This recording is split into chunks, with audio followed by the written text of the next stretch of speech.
Ya, kembali bersama kami pemirsa dalam segmen Create Up, dan pagi hari ini kita akan membahas tentunya yang menarik ya, tren bisnis co-working space. Ya, dan untuk membahasnya sudah tersambung melalui video conference bersama dengan Mbak Andin gitu. Kita akan membahas terkait dengan ya bisnis co-working space. Selamat pagi Mbak Andin, apa kabar? Halo, selamat pagi Mbak Prisa, Mas Fajar. Kabar baik, Mbak. Terima Ya. kasih banyak ya sudah bergabung bersama kami, dan Mbak Andin ini pemirsa merupakan CEO of Ngalup Collaborative Network. Oke, Mbak Andin, kalau berbicara mengenai tren bisnis co-working space saat ini semenarik apa? Karena ada tren baru pas pandemi kemarin, yaitu work from home atau work from anywhere. Nah, masihkah co-working space ini juga cukup populer? Betul sekali, Mbak Prisa. Jadi memang industri coworking akan terus mengalami pertumbuhan gitu ya. Karena operator pun semakin mengembangkan model bisnis yang baru. Mungkin kalau sebelumnya hanya fokus pada coworking space, kedepannya akan banyak sekali model bisnis baru dan kolaborasi baru gitu ya. Seperti yang kita tahu kalau merujuk pada bisnis coworking saat ini, bahkan mungkin seperti kita lihat di mall, airport gitu ya, di kampus-kampus, mulai banyak sekali disediakan ruang kerja bersama di beberapa sudut ruangan seperti itu. Tentu saja hal ini akan memudahkan para pekerja gitu ya, atau siapapun yang membutuhkan bekerja sewaktu-waktu. Sesuai yang tadi disampaikan sama Mbak Prisa, bisa WFA, bisa WFH gitu ya. Co-working space akan memberikan kemudahan untuk mengakomodir kebutuhan ruang kerja bersama. Nah, jika merujuk pada laporan terbaru dari Coworking Insight, memang akan diperkirakan sebanyak 41.975 pada akhir 2024 nih perkembangan coworking. Keren banget ya Mbak. Nah, hal ini memang menarik karena akan selalu menjadi kebutuhan ke depannya kalau kita melihat banyaknya kebutuhan remote working, WFH, dan WFA. Begitu Mbak. Oke, tapi pertumbuhan bisnisnya sendiri Mbak Andin seperti apa nih belakangan ini?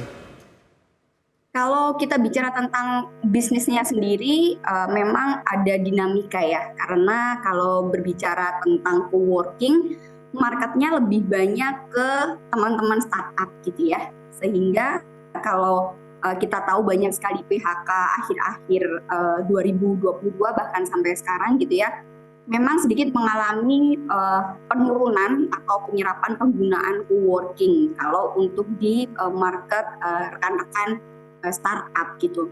Namun karena kita tidak hanya berfokus pada rekan-rekan startup, seperti yang tadi saya jelaskan, model bisnis sudah mulai banyak perubahan, kita mulai banyak kolaborasi dengan university, dengan kampus, BUMN, kemudian NGO bahkan untuk create yang namanya program-program.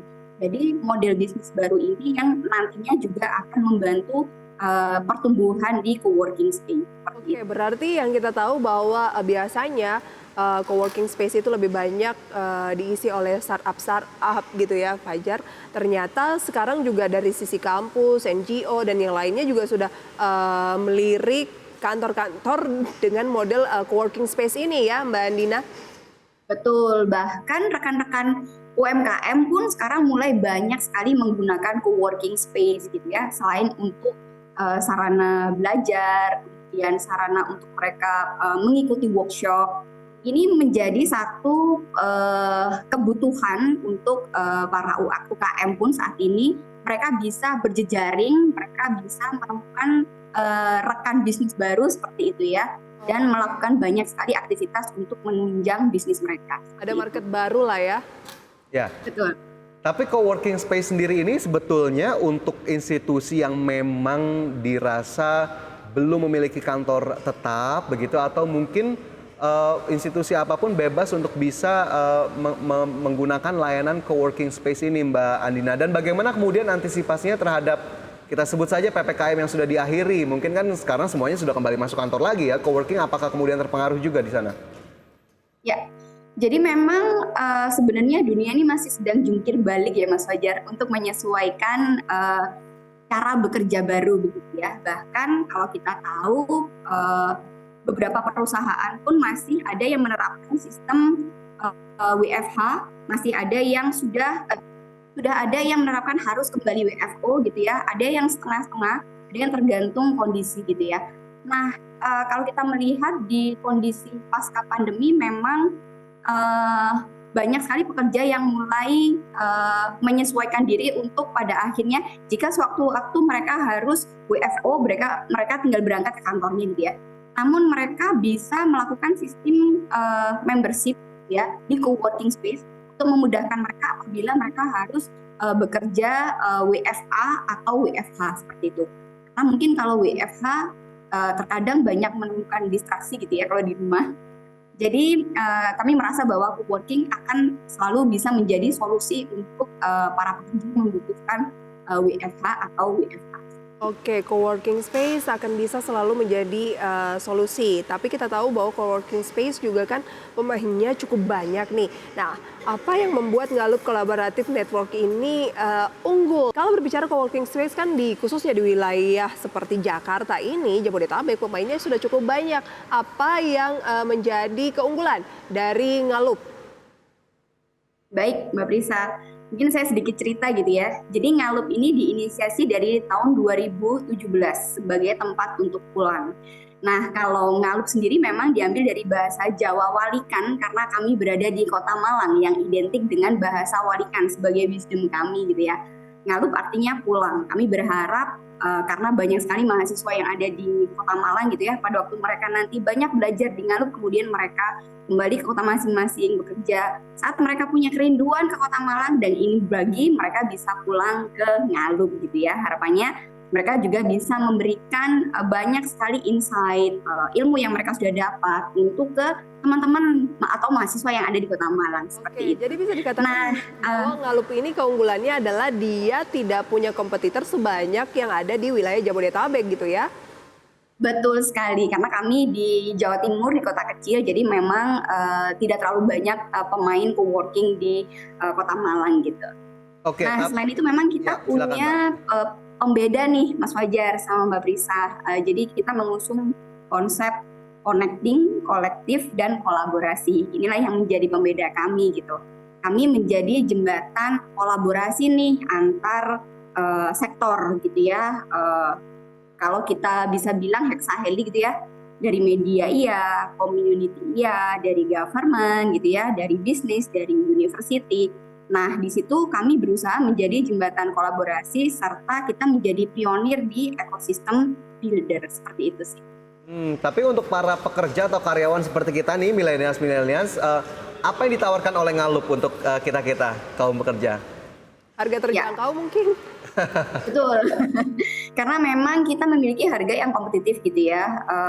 Selain dari harga yang kompetitif, kita menawarkan ruangan yang cozy, yang tenang, serta rekan-rekan yang di mana sesama member di co-working mereka memiliki waktu-waktu untuk berjejaring. Contohnya kita punya activity engagement event yaitu startup brunch seperti itu ya, di mana kita mengumpulkan seluruh member untuk bisa berjejaring, untuk bisa saling memberi manfaat antar satu member dengan member yang lainnya. Dan banyak sekali kegiatan engagement yang lain. Selain itu para member juga diberikan kesempatan untuk bisa sharing nih apa sih yang mereka kerjakan seperti itu. Baik, saat ini saya pengen tahu paling murah misalnya biasanya sewa berapa ya? 6 bulan ya biasanya, itu paling murah berapa sih?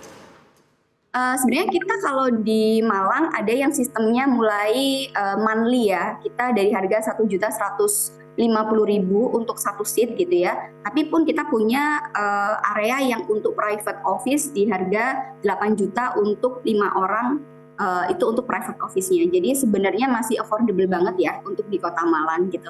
Nah, memang ada skema untuk langsung per 6 bulan dan untuk langsung membership 1 tahun. Tuh, Jar, kalau tertarik untuk buka usaha atau startup di Malang, 1.100.000 aja udah bisa punya kantor.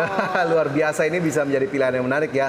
Lantas Mbak Andin, bagaimana kemudian proyeksi ke depannya target Ngalup dalam waktu dekat apa saja? Ini menjadi pertanyaan terakhir kita di sesi hari ini. Sayang sekali waktu kita terbatas, Mbak Andin.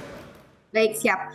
Karena memang kita sempat mengalami transformasi gitu ya, yang dulunya kita full hanya di co-working space, kita sekarang menambah satu value sebagai talent pool. Karena balik lagi di Malang kita sebagai kota pelajar juga gitu ya, kita berharap banyak sekali teman-teman anak-anak muda yang belajar di tempat kami, berjejaring di tempat kami, mereka bisa show up apa yang mereka bisa, kemampuan mereka dengan banyak belajar di Ngarup. Jadi kami memiliki target sebagai talent pool ke depannya dan memiliki satu proyeksi sebagai akselerator gitu ya dan inkubator untuk menjembatani kemampuan anak-anak muda dan scaling up bisnis mereka. Oh, tidak hanya menyediakan coworking space, tetapi juga menjadi inkubator begitu ya? Oke, semoga kedepannya bisa lebih berkembang lagi Ngalup, nggak hanya di Malang, tetapi di wilayah-wilayah lainnya. Sukses selalu untuk Mbak Andin dan juga tim. Selamat pagi. Terima kasih sudah bergabung sama kami. Terima kasih Mbak Prisa, terima kasih Mas Fajar. Selamat pagi. Ya, pemirsa, langsung saja selanjutnya kita lihat update kinerja pergerakan pada pagi hari ini. Pemirsa, kita cermati data-datanya berikut ini. Gabungan. Dari IHSG ini terpantau menguat 0,21% ke level 6.834. Kemudian Jakarta Islamic Index juga terpantau menghijau. Juga LQ45 yang juga menguat 0,2%. Kita lihat pemirsa deretan saham yang menjadi top gainers. Sejak kurang lebih 26 menit pasca pembukaan di pukul 9, BBRI menguat 0,65%. MDKA juga masih melanjutkan penguatan 1% lebih. Antam juga tidak ketinggalan dengan kenaikan 1,3% dan Adaro dengan kenaikan seperti selengkapnya bisa Anda saksikan di layar. Dan selanjutnya kita ke top losers, pemirsa. Sejumlah saham diantaranya ada Goto ya yang masuk dalam top losers hari ini dengan mencatatkan pelemahan 0,87% ke level 114, BBCA terkoreksi 0,3% ke level 8.300, BSBK turun 6,98% ke level 120 dan Astra Internasional melemah 0,43% ke level 5825.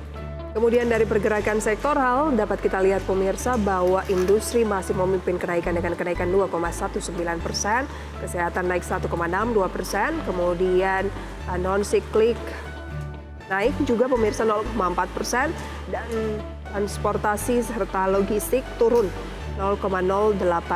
Rata-rata sektor hari ini tampaknya mengalami penguatan seiring dengan IHSG yang membuka kenaikan ke 6.832.